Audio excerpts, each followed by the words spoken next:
नमस्कार। जिंदगी में कई बार ऐसे मुश्किल मोड़ आते हैं जब एक परिवार अपना सबसे बड़ा सहारा, अपना कमाने वाला सदस्य खो देता है। ऐसी कठिन समय में सरकार की एक ऐसी स्कीम है जो फौरन मदद के लिए हाथ बढ़ाती है। आज हम बात करेंगे इसी योजना की, राष्ट्रीय परिवार लाभ योजना। तो आज के इस सफर में हम क्या क्या जानने वाले हैं। सबसे पहले हम उस मुश्किल घड़ी को समझेंगे जिसमें ये स्कीम काम आती है। फिर इस योजना से जान पहचान करेंगे। इसके बाद कौन अप्लाई कर सकता है और क्या फायदा मिलता है, इस पर बात करेंगे। फिर देखेंगे कि आवेदन करने का पूरा प्रोसेस क्या है और आखिर में कौन कौन से जरूरी कागजात लगेंगे। चलिए शुरू करते हैं। जरा सोचिए, एक परिवार जो पहले से ही गरीबी रेखा के नीचे जी रहा है और अचानक घर का जो मुख्य कमाने वाला सदस्य है वो नहीं रहता। ये सिर्फ एक भावनात्मक सदमा नहीं है, बल्कि ये एक बहुत बड़ा आर्थिक झटका भी है। समझिए कि उनकी पूरी आर्थिक कमर ही टूट जाती है। आगे क्या होगा, सब कुछ धुंधला लगने लगता है। तो यही वो सबसे बड़ा सवाल है कि जब परिवार का वो सबसे मजबूत पिलर ही गिर जाए तो क्या घर चलेगा कैसे? इसी बहुत ही गंभीर और जरूरी सवाल के जवाब में सरकार ने एक पहल की है, और वो पहल है राष्ट्रीय परिवार लाभ योजना। देखिए, नाम से ही साफ है ना? ये स्कीम ठीक उसी मुश्किल घड़ी में एक सहारे की तरह काम करती है। इसका मकसद बस एक है, उस दुखी परिवार तक फौरन जल्द से जल्द मदद पहुंचाना। तो आखिर ये स्कीम है क्या?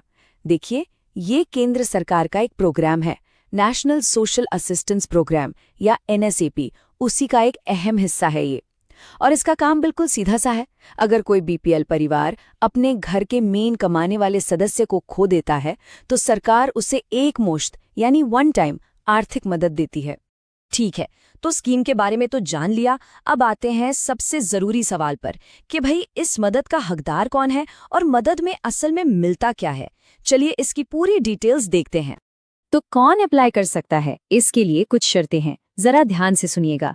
पहली और सबसे जरूरी शर्त, परिवार BPL यानी गरीबी रेखा से नीचे होना चाहिए। दूसरी बात, जिस सदस्य की डेथ हुई है वो घर का मेन कमाने वाला होना चाहिए। तीसरी शर्त उम्र को लेकर है, जिनकी डेथ हुई है उनकी उम्र 18 से 60 साल के बीच होनी चाहिए। और हाँ, जो अप्लाई कर रहा है वो परिवार का अगला मुखिया होना चाहिए। और जाहिर है, आवेदक का भारतीय नागरिक होना तो जरूरी है ही। और अब बात फायदे की। इस स्कीम के तहत सरकार की तरफ से पूरे 20,000 रुपए की एक मुश्त मदद दी जाती है। ये पैसा सीधा परिवार के नए मुखिया के अकाउंट में जाता है ताकि वो फौरी तौर पर जो भी जरूरतें हैं उन्हें पूरा कर सकें। ठीक है, तो अब ये तो पता चल गया कि कौन अप्लाई कर सकता है और क्या मिलेगा। पर सवाल ये है कि अप्लाई करे कैसे? अच्छी बात यह है कि इसके लिए दो रास्ते हैं। एक तो पुराना वाला ऑफलाइन तरीका और दूसरा नया डिजिटल ऑनलाइन तरीका। यहाँ दोनों तरीकों में फर्क साफ देख सकते हैं। ऑफलाइन में ऑफिस जाना होगा, कागज जमा करने होंगे, वहीं ऑनलाइन में सारा काम घर बैठे उमंग ऐप से हो जाएगा। डॉक्यूमेंट्स भी बस अपलोड करने हैं। चलिए अब दोनों को थोड़ा डिटेल में समझते हैं। पहले बात करते हैं ऑफलाइन तरीके की। स्टेप 1, अपने जिले या तहसील के समाज कल्याण ऑफिस जाइए और वहां से फॉर्म ले लीजिए।